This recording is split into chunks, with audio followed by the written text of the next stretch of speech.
Fat Controller first met Toby and Henrietta a long time ago when he was on holiday in East Anglia.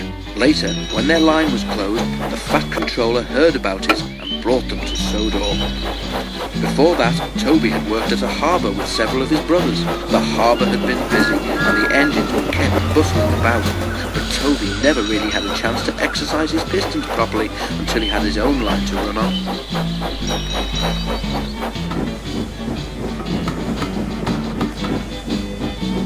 One day, Toby was resting alone in the shed at Farquhar. That morning, Percy had been talking about the harbour at Knapford. Toby remembered the old days when he had worked at a harbour too. I'm too old now to dash about like I did then, he thought. Backwards and forwards all day long, between the harbour and the big station, with never any chance of a holiday. But I did go to the seaside once, he remembered.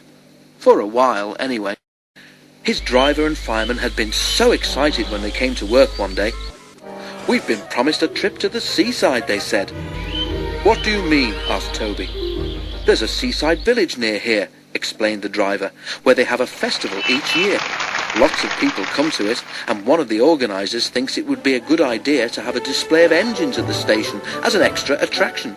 And you, Toby, are to be one of them." Toby went to the shed at the big station. He was given new paint, a new bell, and his brasswork was polished until his driver could see himself in it. "You haven't looked so smart for years," he said. "I nearly didn't recognise you." They set out for the junction where the branch line to the village began. As they arrived, a train came in from the branch. The engine was younger than Toby, but he was dirty, his rods clanked, and steam leaked from everywhere. "The poor engine," said Toby. "Can I help pull his next train to the seaside, please?" The station master agreed, so Toby was coupled in front. "Festival time is the best time of the year," the other engine said. "Lots of extra trains and visitors. I expect you'll be able to stand on the long carriage siding." They soon reached the seaside station, where the station master came out to meet them. He was surprised to see Toby. He stared, frowned, and went away shaking his head. Next day, Toby was excited. He woke early and saw the sea sparkling in the distance. White birds wheeled and swooped overhead, making loud, mewing noises. "I wonder what they are," thought Toby.